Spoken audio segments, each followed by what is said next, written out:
Good morning दोस्तों, Pratap classes के YouTube platform पर आपका हार्दिक स्वागत है। आज बात करेंगे फिर से स्पेशल राजस्थान पुलिस एग्जाम के लिए करंट अफेयर्स 2024 राष्ट्रीय अंतर्राष्ट्रीय Rajasthan top 100 MCQ class number 3 आ चुकी है। तो सिलेक्शन के लिए आपको यहाँ से जो मैं टॉप 100 क्वेश्चन करंट अफेयर्स के लेकर आ रहा हूँ वो अच्छी तरीके से आपको पढ़ना है और अच्छे तरीके से रिवाइज करना है, और जो भी साथी अन्य तैयारी करें उन्हें भी शेयर करना है। और साथ में चैनल को सब्सक्राइब कर लो और बेल आइकन की घंटा दबाओ ताकि जैसे ही हम वीडियो अपलोड करें आपके पास पहुंच पाए। ठीक है, आज के प्रश्नों की बात करते हैं। पहला प्रश्न है हमारा, हाल ही में जनवरी 2024 में राजस्थान की नवनिर्वाचित भजन लाल शर्मा सरकार ने पूर्व में संचालित इंदिरा रसोई योजना का नाम बदलकर क्या रख दिया है। अब नया नाम क्या रख दिया है इंदिरा रसोई योजना का? अब नाम रख दिया इसका श्री अन्नपूर्णा रसोई योजना। ये याद रखना और ये एग्जाम की दृष्टि से इंपॉर्टेंट क्वेश्चन भी बन जाता है। अगले प्रश्न की बात करते हैं। हाल ही में जनवरी 2024 में राजस्थान के 5 व्यक्तियों को 4 पद्म श्री पुरस्कार से सम्मानित करने की घोषणा की गई है। इनमें से कौन सा नाम शामिल नहीं है? इनमें से कौन सा नाम शामिल नहीं है? देखिए, इसमें बात करें माया टंडन को पद्मश्री दिया गया था, और बात करें लक्ष्मण भट्ट तेलंग को दिया गया था, और गनी मोहम्मद को दिया गया था, लेकिन उदयलाल भांड को जो है पद्मश्री पुरस्कार नहीं दिया गया था। ये इसका आंसर हो जाएगा। तो ये सारे याद रखने हैं, माया टंडन, लक्ष्मण भट्ट तेलंग, गनी मोहम्मद को पद्मश्री पुरस्कार दिया गया था 2024 का। ठीक है, आगे बात करते हैं। हाल ही में जनवरी 2024 में राजस्थान के किस पूर्व उप मुख्यमंत्री और विधानसभा अध्यक्ष का निधन हो गया है? अच्छा प्रश्न है। इस प्रकार के प्रश्न निधन से संबंधित 1 या 2 प्रश्न पक्के आएंगे। तो हरिशंकर भाबड़ा का निधन हो गया है। ये राजस्थान के क्या रहे हैं? पहले पूर्व मुख्यमंत्री और विधानसभा अध्यक्ष रहे हैं। ठीक है, ये है किसके? बीजेपी के हैं। किसके हैं? बीजेपी के हैं। और ये पूर्व उप मुख्यमंत्री और क्या रहे हैं? विधानसभा अध्यक्ष रह चुके हैं। यानी विधानसभा अध्यक्ष की बात करें, ये कब रहे? विधानसभा अध्यक्ष की हम की बात करें तो 1990 से लेकर 1994 तक ये विधानसभा अध्यक्ष रहे। उप मुख्यमंत्री की बात करें तो 1994 से लेकर 1998 तक ये क्या रहे? उप मुख्यमंत्री रहे। ये याद रखना है। और ये जो विधानसभा थे ये चूरू जिले के रतनगढ़ विधानसभा के विधायक रहे थे। ठीक है, उसके बाद हम बात करते हैं राजस्थान राज्य बीमा निगम का विधायन केंद्र, राजस्थान ओलिव कल्टीवेशन सेंटर का उत्कृष्टता केंद्र और अनार उत्कृष्ट केंद्र कहाँ स्थापित किया गया है? ये किया गया है बस्सी के अंदर। कहाँ पे? बस्सी के अंदर किया गया है। ठीक है, आगे बात करते हैं। अगला प्रश्न देखिए, 21 से 24 फरवरी 2024 को जैसलमेर के पोखरण में हुए मरु महोत्सव के दौरान मिस मुंबल का खिताब जीता है। मिस मुंबल की बात करें तो खिताब जीता है पारुल विजय ने। मिस मुंबल 2024 का खिताब जीता है, ये याद रखना है। और ये मरु महोत्सव जैसलमेर के अंदर बनाया जाता है, ये भी आपको याद रखना है। अगला है 17 फरवरी 2024 को चूरू, सीकर, झुंझुनू और राजस्थान के अन्य जिलों के क्षेत्र में पेयजल सप्लाई के लिए किस नदी के जल की आपूर्ति हेतु राजस्थान और हरियाणा सरकारों के मध्य MOU हस्ताक्षर हुए हैं? तो किस नदी को लेकर? ये यमुना नदी को लेकर। ठीक है, चूरू, सीकर और झुंझुनू ये 3 जिलों के लिए, ठीक है, क्या लिया? पेयजल सप्लाई के लिए ये इसके साथ राजस्थान और हरियाणा सरकारों ने, ये दोनों याद रखना, एग्जाम में पूछा जा सकता है। फिर अगला प्रश्न है, ग्रामीण विकास और पंचायती राज के स्वच्छता प्रोजेक्ट के तहत लिक्विड वेस्ट मैनेजमेंट सूची में प्रदेश का कौन सा जिला शीर्ष स्थान पर रहा है? कौन से में? लिक्विड वेस्ट मैनेजमेंट सूची के अंदर बात करें, ग्रामीण विकास और पंचायती राज के जो स्वच्छता प्रोजेक्ट स्टार्ट थे उसमें राजस्थान राजसमंद शीर्ष स्थान पर रहा था। अगले प्रश्न की बात करेंगे, बरसिंहसर सोलर प्लांट कहाँ स्थित है? बरसिंहसर सोलर प्लांट की बात करेंगे, ये बीकानेर जिले के अंदर स्थित है। कहाँ पे है? बीकानेर जिले के अंदर स्थित है। अगले प्रश्न की बात करें, हाल ही में फरवरी 2024 में राजस्थान सरकार ने विद्यालयों में खेलों को बढ़ावा देने के लिए किस कार्यक्रम को शुरू किया है? खेलों को बढ़ावा देने के लिए किस कार्यक्रम को शुरू किया है? तो ये किया है अपने bounce off the Joe. Bounce off the Joe most कर लेना, ये एग्जाम में छप सकता है। खेलों को बढ़ावा देने के लिए ये कार्यक्रम है बाउंस ऑफ द जोए। अगला प्रश्न देखिए, हाल ही में मार्च 2024 में राजस्थान सरकार ने पायलट प्रोजेक्ट के तहत किस जिले में मुख्यमंत्री मां वाउचर योजना, ठीक है, अच्छा प्रश्न है, मुख्यमंत्री मां वाउचर योजना लागू की है, तो ये की है किस में, इसका आंसर क्या हो जाएगा, मुख्यमंत्री मां वाउचर योजना लागू की गई है। तो उपयुक्त सभी 12 भरतपुर और फलोदी 3 जिलों से इसे लागू की गई है, याद रखना, मुख्यमंत्री मां वाउचर योजना, ठीक है, ये महिलाओं से संबंधित है। हाल ही में मार्च 2024 में राजस्थान के कौन से वन्य जीव अभ्यारण्य में आदि मानव निवास के सेल चित्र मिले हैं, अच्छा प्रश्न है, तो सीता माता वन्य जीव अभ्यारण्य। अब आपको ये बताना है, जीके का प्रश्न है कि सीता माता वन्य जीव अभ्यारण्य राजस्थान के किस जिले में स्थित है, और आपको बताना है ये किसके लिए प्रसिद्ध है, जो एग्जाम में बार बार पूछा जाता है। अगला प्रश्न है, हाल ही में मार्च 2024 में विधानसभा अध्यक्ष वासुदेव देवनानी ने साइंस पार्क की आधारशिला कहाँ रखी है, मोस्ट कर लेना, साइंस पार्क की अजमेर के अंदर, साइंस पार्क, ठीक है, याद कर लेना, साइंस पार्क की आधारशिला अजमेर के अंदर, आधारशिला अजमेर के अंदर किसके द्वारा, विधानसभा अध्यक्ष थे वासुदेव देवनानी के द्वारा। अगला प्रश्न देखिए, अगले प्रश्न की बात करते हैं, हाल ही में मार्च 2024 में राजस्थान विरासत संरक्षण एवं संवर्धन प्राधिकरण का अध्यक्ष नियुक्त किया गया है, तो किन्हें नियुक्त किया गया है, ओंकार सिंह लखावत को राजस्थान विरासत संरक्षण एवं संवर्धन प्राधिकरण के नए अध्यक्ष नियुक्त किए गए थे मार्च के अंदर। फिर हाल ही में मार्च 2024 में Rajasthan state road development corporation का अध्यक्ष नियुक्त किया गया है, इसका Rajasthan state road development corporation का जो अध्यक्ष नियुक्त किया गया है वो है दिया कुमारी, याद रखना है, दिया कुमारी से संबंधित पक्का प्रश्न आएगा एक। फिर हम बात करते हैं, राजस्थान के पहले खिलाड़ी कौन है जिन्हें केंद्र सरकार ने भारतीय पैरा ओलंपिक समिति पीसीआई का अध्यक्ष बनाया गया है, पीसीआई का अध्यक्ष बनाया गया है देवेंद्र झांझड़िया को, किसको, देवेंद्र झांझड़िया को बनाया गया है, ये आपको याद रखना है, ठीक है। अगला प्रश्न देखिए, अगला प्रश्न है हमारा, हाल ही में मार्च 2024 में फैशन डिजाइन में तकनीकी शोध हेतु राष्ट्रीय फैशन प्रौद्योगिकी संस्थान जोधपुर ने किस संस्थान के साथ एमओयू किया है, एमओयू किया है, तो वो किया है आईआईटी जोधपुर के साथ में, ये राष्ट्रीय फैशन प्रौद्योगिकी संस्थान जोधपुर ने, ये किस संस्थान, आईआईटी जोधपुर के साथ में समझौता किया है, किसको लेकर, फैशन डिजाइन तकनीकी शोध हेतु, ठीक है। अगला प्रश्न है, राजस्थान के किस विभाग ने कौशल आधारित शिक्षा क्रियान्वयन के लिए centre for research in schemes and policies के साथ एमओयू किया है, तो अच्छा प्रश्न है, ये एग्जाम में पूछा जा सकता है, तो ये किया है उच्च शिक्षा व तकनीकी विभाग के साथ में, उच्च शिक्षा व तकनीकी शिक्षा विभाग के साथ में। अगला प्रश्न है, केंद्रीय आयुष और स्वास्थ्य मंत्रालय ने किस संस्थान में वृद्धावस्था स्वास्थ्य में एकीकृत स्वास्थ्य अनुसंधान के लिए एडवांस सेंटर की स्थापना की घोषणा की गई है, ये की गई है अपने अखिल भारतीय आयुर्वेदिक संस्थान जोधपुर के अंदर। ये भी याद रखना है, एग्जाम में कई बार ये पूछा जाता है कि अखिल भारतीय आयुर्विज्ञान संस्थान कहाँ पे है, जोधपुर के अंदर है। अगला प्रश्न देखिए, हाल ही में मार्च 2024 में महाराणा प्रताप की प्रतिमा का अनावरण कहाँ किया गया, महाराणा प्रताप की जो प्रतिमा है उसका अनावरण हैदराबाद के अंदर किया गया है। अगला प्रश्न देखिए, हाल ही में मार्च 2024 में राजस्थान क्रिकेट संघ आरसीए का कार्यवाहक अध्यक्ष किसे बनाया गया है, कार्यवाहक अध्यक्ष किसे बनाया गया है, धनंजय सिंह को आरसीए यानी राजस्थान क्रिकेट संघ के कार्यवाहक अध्यक्ष के रूप में नियुक्त किया गया था। मुख्यमंत्री बालिका संबल योजना के तहत दी जाने वाली राशि को 10,000 रुपये से बढ़ाकर कितना किया गया है, अच्छा प्रश्न है और मोस्ट क्वेश्चन है, तो ये कितना कर दिया, अब 30,000 रुपये कर दिए हैं, कितने थे पहले 10,000 रुपये थे, लेकिन अब वर्तमान में कितने कर दिए हैं, मुख्यमंत्री बालिका संबल योजना से संबंधित 30,000 रुपये जो है दिए जाएंगे।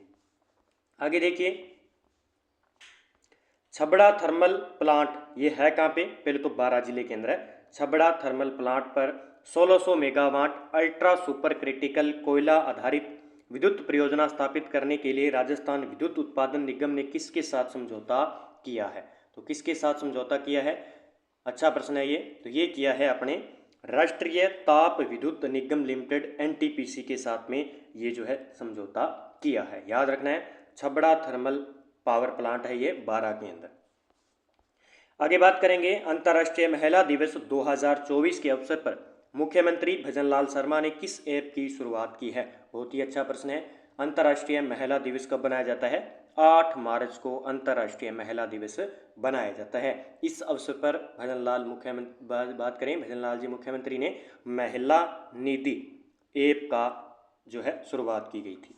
आगे बात करते हैं, राजस्थान रोडवेज ने वरिष्ठ नागरिकों के बस किराए में छूट को 30% से बढ़ाकर कितने कर दिए हैं? अभी 50% कर दिए हैं। 50% छूट कर दी है रोडवेज ने वरिष्ठ नागरिकों के लिए बस किराए पर। आगे देखिए, हाल ही में जीव जंतु कल्याण बोर्ड का अध्यक्ष किसे बनाया गया है? जीव जंतु जो बोर्ड है उसका अध्यक्ष बनाया गया है जसवंत बिश्नोई को। किसको? जसवंत बिश्नोई को बनाया गया है। अगला प्रश्न है, राज्य सरकार द्वारा Rajiv Gandhi academic excellence scholarship योजना का नाम बदलकर क्या रखा गया है? तो इसका नाम बदलकर रखा गया है Swami Vivekananda academic excellence scholarship योजना। ये याद रखना है। कौन सी योजना थी पहले? Rajiv Gandhi academic excellence scholarship छात्रवृत्ति वाली योजना का नाम बदलकर Swami Vivekananda academy excellence scholarship कर दिया गया है। फिर है, नाबार्ड द्वारा राज्य का 5वां बहुउद्देशीय ग्रामीण हाट बाजार कहाँ बनाया गया है? तो ये कहाँ बनाया गया है? ये है ठिकरिया गांव है, सीकर के अंदर बनाया गया है। अगला प्रश्न देखिए, अडानी ग्रीन एनर्जी ने राजस्थान में कहाँ 180 मेगावाट का सोलर पावर प्लांट शुरू किया है? अडानी ग्रीन एनर्जी ने बात करें तो देवीकोट जैसलमेर के अंदर प्लांट बनाया है 180 मेगावाट का। राजस्थान कला और संस्कृति विभाग एवं लोकायन संस्थान के संयुक्त तत्वावधान में प्रसिद्ध कला रंग राग महोत्सव का आयोजन कहाँ किया गया? अब की बार मुझे लगता है मोस्ट हो सकता है कोई भी परीक्षा वहाँ पे पूछा जाएगा, बीकानेर आंसर हो जाएगा। कला रंग राग महोत्सव बनाया गया बीकानेर के अंदर। ठीक है, याद रखना ये एग्जाम में पूछा जा सकता है। किसके द्वारा? राजस्थान कला और संस्कृति विभाग एक संस्थान और है इसका, लोकायन संस्थान ने मिलकर। फिर हम बात करेंगे राजस्थान की 92 वर्षीय बुजुर्ग महिला जिसने पुणे में आयोजित 44वीं नेशनल मास्टर एथलेटिक्स चैंपियनशिप 2024 में 3 गोल्ड मेडल जीते हैं। देख लो कितने वर्षीय हैं? 94 वर्षीय। देखो इनका जज्बा अभी तक जारी है, तो हमें भी हार नहीं माननी है, इसी प्रकार चलते रहना है। ठीक है, प्रयास करना है, जब तक हम प्रयास करेंगे सब कुछ संभव है। तो इसका आंसर हो जाएगा पान्ना देवी है ये। ठीक है, और कहाँ पे हुई थी? पुणे में आयोजित हुई थी। ठीक है, कौन सी है ये? नेशनल मास्टर एथलेटिक चैंपियनशिप है ये। ठीक है, आगे बात करते हैं। देखिए, द सिल्वर इंस्टीट्यूट यूएसए द्वारा आयोजित वर्ल्ड सिल्वर सर्वे 2024 के अनुसार विश्व की दूसरे नंबर की सबसे बड़ी चांदी उत्पादन की खान राजस्थान में कौन सी बन गई है? चांदी की खान की बात करेंगे तो ये है सिंदेसर खुर्द। ये सबसे बड़े चांदी उत्पादन की खान बन गई है, याद रख लेना ये, और विश्व की दूसरे नंबर की। ठीक है, ये रिपोर्ट जारी की गई थी अपने द सिल्वर इंस्टीट्यूट यूएसए द्वारा वर्ल्ड सिल्वर सर्वे 2024 के अनुसार इन्होंने माना है। आईआईटी जोधपुर ने किस संस्थान के साथ मिलकर संयुक्त रूप से रक्षा क्षेत्र में नवाचार व अनुसंधान हेतु एकेडमिक सेंटर ऑफ एक्सीलेंस का उद्घाटन किया है? तो ये किया है रक्षा अनुसंधान व विकास संस्थान डीआरडीओ के द्वारा किया गया है। अगला प्रश्न देखिए, 33वीं सब जूनियर बालिका राष्ट्रीय कबड्डी प्रतियोगिता में राजस्थान टीम ने कौन सा पदक जीता है? 33वीं सब जूनियर बालिका राष्ट्रीय कबड्डी प्रतियोगिता के अंदर रजत पदक जीता है। हाल ही में अप्रैल 2024 में साइबर क्राइम के प्रति जन जागरूकता अभियान चलाने हेतु राजस्थान पुलिस ने किसके साथ MOU हस्ताक्षर किए हैं? किसके साथ किए हैं? तो इन्होंने किए हैं CBS साइबर फाउंडेशन के साथ में साइबर क्राइम के प्रति जन जागरूकता अभियान चलाने हेतु। ठीक है, उसके बाद हम बात करेंगे राज्य निर्वाचन विभाग द्वारा 100% मतदान के लिए 7 से 14 अप्रैल 2024 तक कौन सा अभियान चलाया गया? मोस्ट कर लेना ये है आओ बूथ चले अभियान, ये एग्जाम में पूछा जा सकता है। फिर हम बात करें ऑल इंडिया इंटर यूनिवर्सिटी पुरुष क्रिकेट प्रतियोगिता का खिताब जीतने वाली राज्य की पहली यूनिवर्सिटी कौन सी बनी है? तो पहली यूनिवर्सिटी बनी है JJJT यूनिवर्सिटी चुड़ेला झुंझुनू वाली। ऑल इंडिया इंटर यूनिवर्सिटी पुरुष क्रिकेट प्रतियोगिता का खिताब जीतने वाली पहली यूनिवर्सिटी बन चुकी है। फिर हम बात करेंगे शरीर में गंभीर बीमारियों का पता लगाने हेतु किस संस्थान ने नैनो सेंसर विकसित किया है? नैनो सेंसर विकसित किया है तो ये किया है IIT जोधपुर ने। किसने? IIT जोधपुर ने। आगे प्रश्न की बात करते हैं। ग्वालियर मध्य प्रदेश में आयोजित 23वीं नेशनल पैरा स्विमिंग चैंपियनशिप 2023-24 में किसने 2 कांस्य पदक जीते थे? ठीक है, ये जीते थे बेराराम मेघवाल ने। किसने? बेराराम मेघवाल ने। ग्वालियर MP के अंदर आयोजित हुई थी 23वीं नेशनल पैरा स्विमिंग चैंपियनशिप। फिर हम बात करते हैं हाल ही में अप्रैल 2024 में मारवाड़ क्षेत्र के प्रतिष्ठित मारवाड़ रत्न महाराजा मानसिंह पुरस्कार से किसे सम्मानित किया गया था? गुलाब कोठारी जी को ये सम्मानित किया गया था। मारवाड़ रत्न महाराजा मानसिंह पुरस्कार याद रखना है आपको। अगले प्रश्न की बात करें। पुडुचेरी में आयोजित 38वीं यूथ नेशनल बास्केटबॉल चैंपियनशिप में राजस्थान ने बालक वर्ग में कौन सा पदक जीता है? राजस्थान ने बालक वर्ग में बात करें तो गोल्ड मेडल, स्वर्ण पदक, ठीक है, याद रखना है, गोल्ड मेडल जीता है। आगे बात करें हाल ही में अप्रैल 2024 में जोधपुर जिला निर्वाचन अधिकारी ने कौन सा पोर्टल लॉन्च किया है? जोधपुर जिला निर्वाचन अधिकारी ने कौन सा पोर्टल लॉन्च किया है? तो सुगम्य पोर्टल लॉन्च किया है जोधपुर जिला निर्वाचन अधिकारी ने, ये याद रखना है आपको। फिर हम बात करेंगे हाल ही में ऊंटनी के दूध व दुग्ध उत्पादों से प्रसंस्करण हेतु राष्ट्रीय उष्ण अनुसंधान केंद्र बीकानेर ने किस कंपनी के साथ MOU हस्ताक्षर किया है? किस कंपनी के साथ में?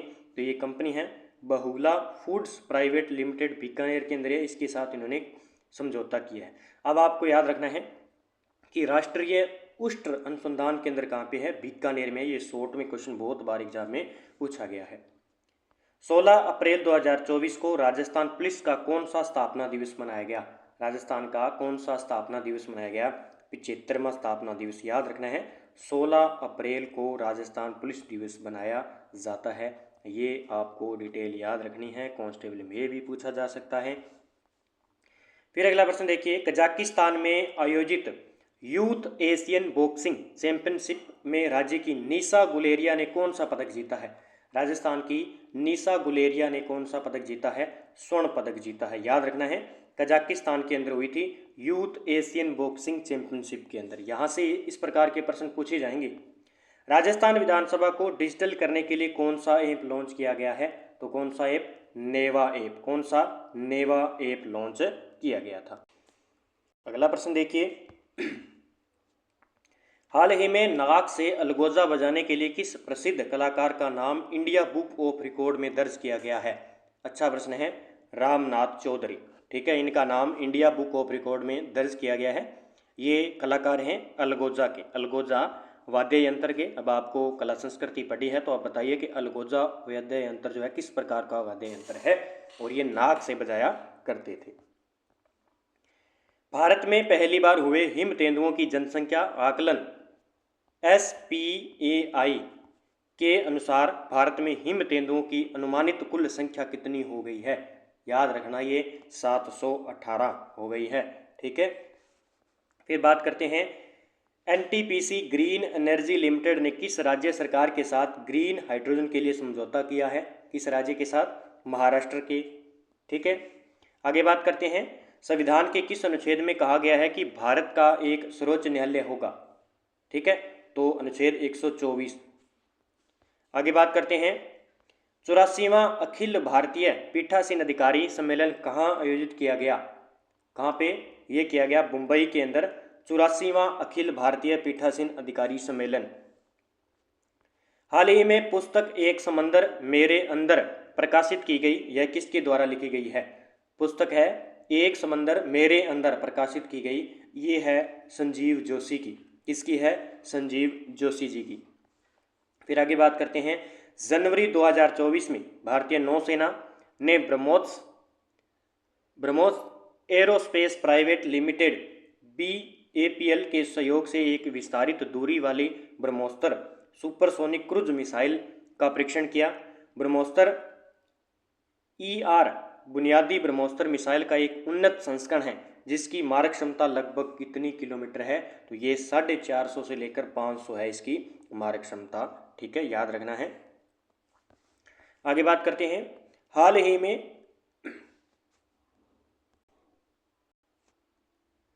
ग्रैंड स्लैम जीतने वाले सबसे अधिक उम्र के खिलाड़ी कौन बने हैं? सबसे अधिक उम्र के खिलाड़ी बने हैं रोहन बोपन्ना। कौन बने हैं? रोहन बोपन्ना। अगला है, हाल ही में ऑस्ट्रेलिया ओपन के पुरुष सिंगल का खिताब किसने जीता था? तो ये जीता था यानिक सिनर ने। ठीक है, डेनिल मेदवेदेव को हराकर यानिक सिनर ने ऑस्ट्रेलिया ओपन के पुरुष सिंगल का खिताब अपने नाम किया था। फिर देखिए, पूरे भारत में राष्ट्रीय मतदाता दिवस 2024 कब बनाया जाता है? तो मतदाता दिवस याद रखना है कब बनाया जाता है, 25 जनवरी 2024 को बनाया गया, लेकिन 25 जनवरी को याद रखना है ये मतदाता दिवस बनाया जाता है, ये एग्जाम में पूछा जाता है।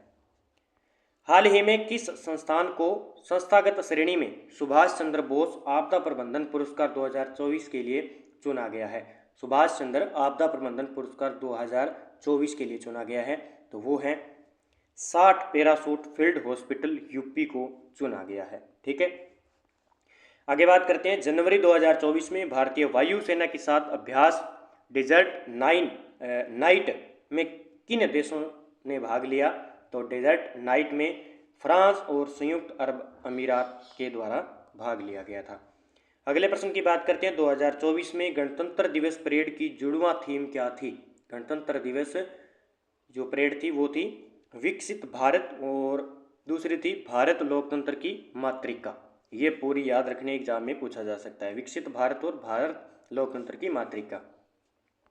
उस भारतीय क्रिकेटर का नाम क्या है जिसने 2023 में ICC one day player of the year का पुरस्कार जीता? इसी प्रकार के प्रश्न पूछे जाएंगे वहां पे। विराट कोहली ने। किसने? विराट कोहली ने। अगला प्रश्न देखिए, इस गणतंत्र दिवस समारोह के मुख्य अतिथि कौन थे 2024 के? बात करें तो इमैनुअल मैक्रोन। ये कहाँ के है? ये फ्रांस के। ठीक है, याद रखना है, फ्रांस के राष्ट्रपति है, ये फ्रांस के राष्ट्रपति है इमैनुअल मैक्रोन। अखिल भारतीय अभियान हमारा संविधान हमारा सम्मान का उद्घाटन किसने किया था? तो ये जगदीप धनखड़ के द्वारा किया गया था। आगे बात करते हैं, 19वां गुट निरपेक्ष आंदोलन शिखर सम्मेलन कहाँ आयोजित किया गया था? 19वां गुट निरपेक्ष आंदोलन शिखर सम्मेलन ये कंपाला के अंदर किया गया था। ठीक है, कंपाला याद रखना आपको। फिर है, भारत किर्गिस्तान का 11वां संयुक्त विशेष बल अभ्यास खंजर, कौन सा? खंजर किस स्थान पर आयोजित किया गया था? ये बकलोह हिमाचल प्रदेश के अंदर ये भारत और किर्गिस्तान के बीच में खंजर अभ्यास आयोजित किया गया था। प्रधानमंत्री सूर्योदय योजना का उद्देश्य है, प्रधानमंत्री सूर्योदय योजना का उद्देश्य क्या है? तो 1 करोड़ परिवारों की घर छत पर सौर ऊर्जा लगाना। ठीक है, याद रखना है ये। अयोध्या में नवनिर्मित श्री राम जन्मभूमि मंदिर को किस निर्माण शैली में बनाया गया है? ये बना है नागर शैली के अंदर, एग्जाम में पूछा जा सकता है।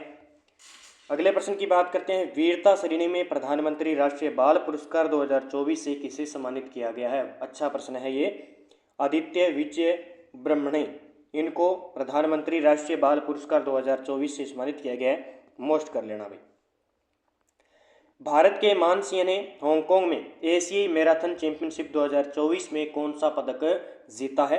स्वर्ण पदक जीता है मानसिंह, याद रखना। हांगकांग में एशियाई मैराथन चैंपियनशिप 2024 हुई थी। खेलो इंडिया यूथ गेम्स 2024 की मेजबानी कौन सा राज्य कर रहा है? तो ये तमिलनाडु कर रहा है। ठीक है, 2024 में कर ली है। डॉक्टर भीमराव अंबेडकर की 125 फीट ऊंची कांस्य प्रतिमा का उद्घाटन किया किस राज्य में किया गया? ये आंध्र प्रदेश में बनाई गई है डॉक्टर भीमराव अंबेडकर की 125 फीट ऊंची मूर्ति। साल 2023 के दिसंबर महीने के लिए प्लेयर ऑफ द मंथ का अवार्ड किसे दिया गया है? 2023 के भी याद रखने आपको, ये पेंट कमिंस को दिया गया था। किसे सर्वश्रेष्ठ फीफा पुरुष खिलाड़ी के अवार्ड से सम्मानित किया गया था? तो फीफा पुरुष खिलाड़ी की बात करें, अवार्ड दिया गया था लियोनेल मेसी को दिया गया था।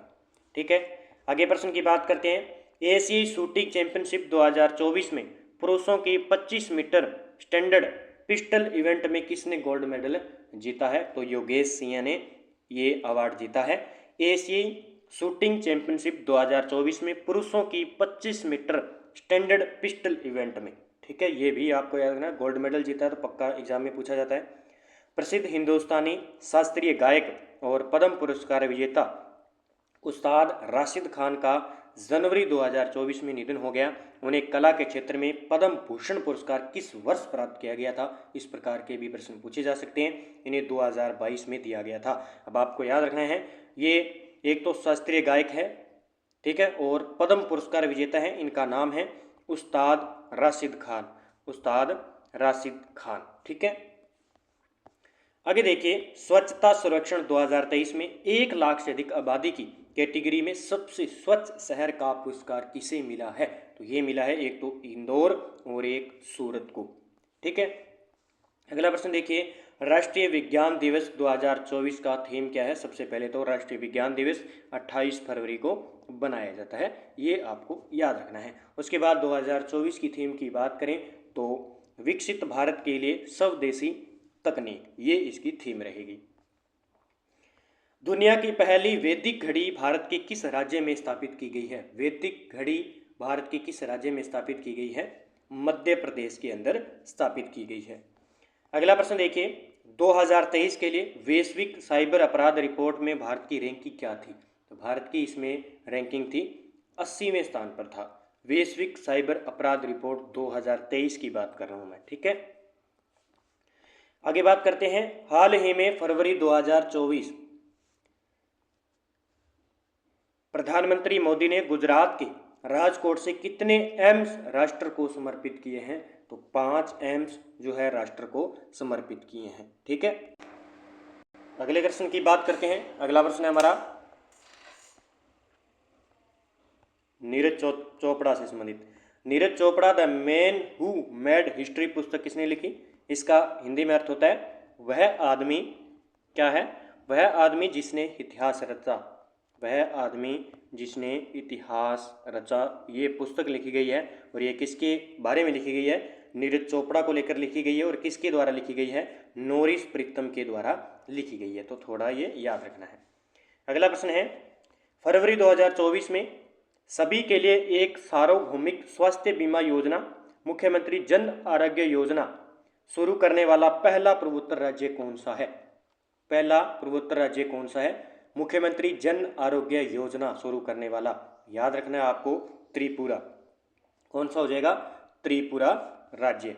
अगला देखें, हाल ही में फरवरी 2024 में वैज्ञानिक अनुसंधान 2023 के लिए घनश्याम दास जिड्डी बिड़ला पुरस्कार से सम्मानित होने वाली पहली महिला कौन सी है? मोस्ट करना, घनश्याम दास बिड़ला पुरस्कार 2023 के लिए दिया गया है, वैज्ञानिक अनुसंधान के लिए दिया गया है। तो पहली महिला कौन बनी है? ये एग्जाम में पूछा जा सकता है, तो अदिति सेन डे।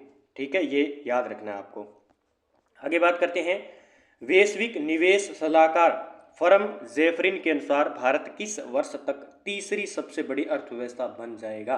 तो 2027 तक तीसरी बड़ी अर्थव्यवस्था के रूप में जाना जाएगा। ये एक रिपोर्ट किसके अनुसार है? वैश्विक निवेश सलाहकार फर्म जेफरिन के अनुसार ये कहा गया है। ठीक है, आगे बात करते हैं, चौथे खेलो इंडिया शीतकालीन खेलों का आयोजन कहाँ किया गया? चौथे खेलो इंडिया शीतकालीन खेलों का आयोजन गुलमर्ग में किया गया था। ठीक है, आगे बात करते हैं, भारत के सबसे बड़े ग्रीन हाइड्रोजन प्रोडक्शन प्लांट की स्थापना कहाँ की जाएगी? ये की जाएगी अपने विशाखापट्टनम के अंदर। कहाँ पे? विशाखापट्टनम के अंदर। अगले प्रश्न की बात करते हैं, कौन सा राज्य जल जीवन मिशन के तहत हर घर जल की 100% संतृप्ति हासिल करने वाला भारत का पहला उत्तर पूर्वी राज्य बना है? मोस्ट कर लेना, ये अरुणाचल प्रदेश। इसने जल जीवन मिशन के तहत प्रत्येक घर में क्या दिया है? पानी पहुंचा दिया है। तो ये अच्छा प्रश्न है और ये जल जीवन मिशन इसी योजना के अंतर्गत आती है। भारत के पहले स्किल इंडिया सेंटर का उद्घाटन कहाँ किया गया? ये संबलपुर उड़ीसा के अंदर किया गया। अगला प्रश्न है, हेनले पासपोर्ट इंडेक्स 2024 में कौन से देश संयुक्त रूप से शीर्ष स्थान पर है? कौन से देश संयुक्त रूप से शीर्ष स्थान पर रहे थे? तो फ्रांस और जर्मनी, इटली और स्पेन, जापान और सिंगापुर, उपयुक्त सभी सारे देश हेनले पासपोर्ट इंडेक्स में टॉप पर थे। फिर बात करते हैं, किस कंपनी ने हाल ही में फरवरी 2024 में दुनिया का पहला हरित हाइड्रोजन संयंत्र स्थापित करने के लिए कोचीन इंटरनेशनल एयरपोर्ट लिमिटेड के साथ एक समझौता ज्ञापन पर हस्ताक्षर किए हैं? और ये याद रखना है, दुनिया का पहला है हरित हाइड्रोजन संयंत्र स्थापित किया है। और किसके साथ इसने समझौता किया है? ये किया है अपने भारत पेट्रोलियम कॉरपोरेशन लिमिटेड के साथ में। ठीक है, याद रखना है, ये एग्जाम में पूछा जा सकता है। हेनले पासपोर्ट इंडेक्स 2024 में भारत का स्थान क्या है? नोट कर लेना, 85वां स्थान है। कौन सा? 85वां स्थान है हेनले पासपोर्ट इंडेक्स के अंदर। 11वें अंतर्राष्ट्रीय कठपुतली महोत्सव का उद्घाटन कहाँ किया गया? ये चंडीगढ़ के अंदर किया गया। कहाँ पे? चंडीगढ़ के अंदर। अगला प्रश्न है, पीएम विश्वकर्मा योजना किस मंत्रालय द्वारा शुरू की गई है? पीएम विश्वकर्मा योजना ये है सूक्ष्म, लघु और मध्यम उद्यम मंत्रालय के द्वारा पीएम विश्वकर्मा योजना चलाई गई थी। तो आज के इतने टॉप 100 क्वेश्चन थे, हमने कंप्लीट कर लिए हैं। इसी प्रकार डेली आपको राजस्थान पुलिस एग्जाम के लिए मिलते रहेंगे। सभी साथी रिवीजन जरूर करें, कहीं ये हमारा प्रयास ऐसे ही न रह जाए। तो आपको रिवीजन करना ही करना है, साथ में शेयर भी करना है। जो साथी अन्य आपके आसपास कांस्टेबल बनने के इच्छुक हैं और अपना सपना पूरा करना चाहते हैं, तो ये 10 क्वेश्चन आपको बहुत आगे लेकर जाएंगे अगर आप अच्छी तरीके से पढ़ लेते हो। तो आपको 13, 14, 15 जून को एग्ज़ाम होने वाला है, या 14-15 को, तो आप अच्छी तरीके से पढ़ लें। ठीक है, मैं आपको उपलब्ध करवाता जाऊंगा। इसमें राजस्थान के 50 और इंडिया वर्ल्ड के 50 हैं। टॉप 100 क्वेश्चन मैं उपलब्ध करवा रहा हूँ, यानी जनवरी से अपने मई तक करवा रहा हूँ। उसके बाद पीछे मैं दिसंबर और नवंबर, अक्टूबर, सितंबर तक के लेके आ रहा हूँ साथ साथ में, ताकि आपको 1 साल तक का लगभग करंट आपका तैयार हो जाए, जो एग्जाम की दृष्टि से महत्वपूर्ण होने वाले हैं। ठीक है, हम सभी क्वेश्चन कवर कर लेंगे, बस हमारे साथ जुड़े रहिए, चैनल को सब्सक्राइब कर ले और बेल आइकन का घंटा दबाएं। ठीक है, जय हिंद, जय भारत दोस्तों। मिलते हैं कल के वीडियो के साथ में, तब तक के लिए आप अच्छी तरीके से इसको रिवीजन कीजिए।